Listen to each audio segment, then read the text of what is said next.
दोस्तों, रामायण से जुड़े रहस्यों के बारे में हर कोई जानना चाहता है। रामायण से जुड़े रहस्यों के बारे में जानने की जिज्ञासा हर किसी को होती। माना जाता है कि आज भी रामायण और भगवान राम से जुड़े कई चिन्ह और सबूत श्रीलंका में मौजूद हैं, जिनके बारे में हर कोई जानना चाहता है। रामायण से जुड़ी नई वीडियो में आपका स्वागत है। दोस्तों, आज हमने रामायण के रहस्य के बारे में बताया है। इस वीडियो को आप एंड तक जरूर देखें। स्थल भगवान श्री राम और रावण से जुड़ी कई सच्चाई बयां करते हैं। नवरात्रि समाप्त होने के बाद दशमी तिथि को दशहरा मनाया जाता है, जिसे विजय दशमी कहते हैं। मान्यता है कि दशमी के दिन ही भगवान राम ने रावण का वध किया था।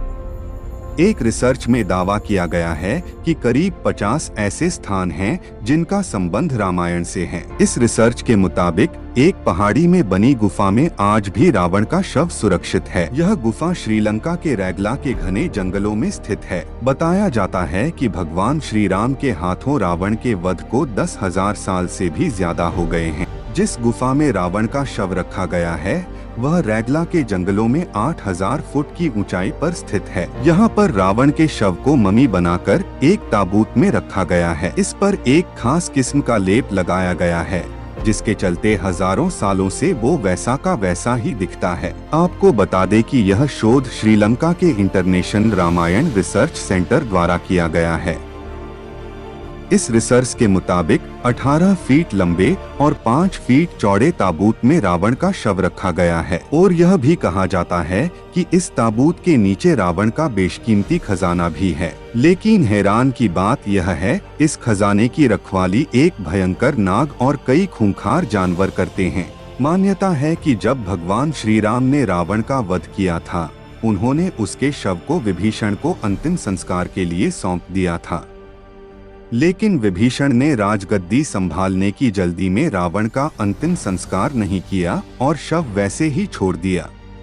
कहा जाता है कि इसके बाद रावण के शव को नागकुल के लोग अपने साथ लेकर चले, क्योंकि उन लोगों को विश्वास था कि रावण की मौत क्षणिक है, वह फिर जिंदा हो जाएगा। लेकिन ऐसा बिल्कुल हुआ नहीं। इसके बाद उन्होंने रावण के शव को ममी बना दिया ताकि सालों तक सुरक्षित रहे। रिसर्च में यह भी दावा किया गया है कि रावण की अशोक वाटिका कहाँ थी और उसका पुष्पक विमान कहाँ उतरता था। इसके अलावा भगवान हनुमान के पैरों के निशान भी खोजने का दावा किया गया है।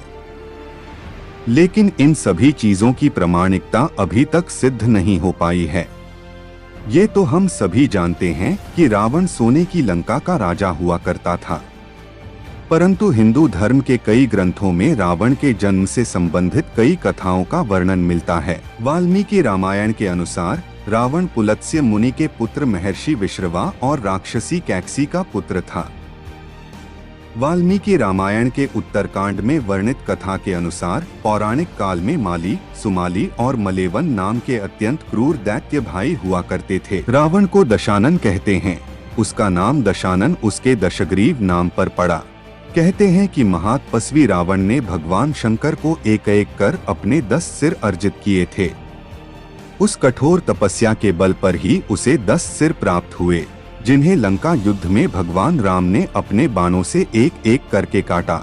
यदि रावण ने कठोर तपस्या से अर्जित अपने उन 10 सिरों की बुद्धि का सार्थक और सही इस्तेमाल किया होता, तो शायद इतिहास में अपनी प्रकांड विद्वता के लिए अमर हो जाता और लोग उससे घृणा नहीं करते बल्कि उसकी पूजा करते।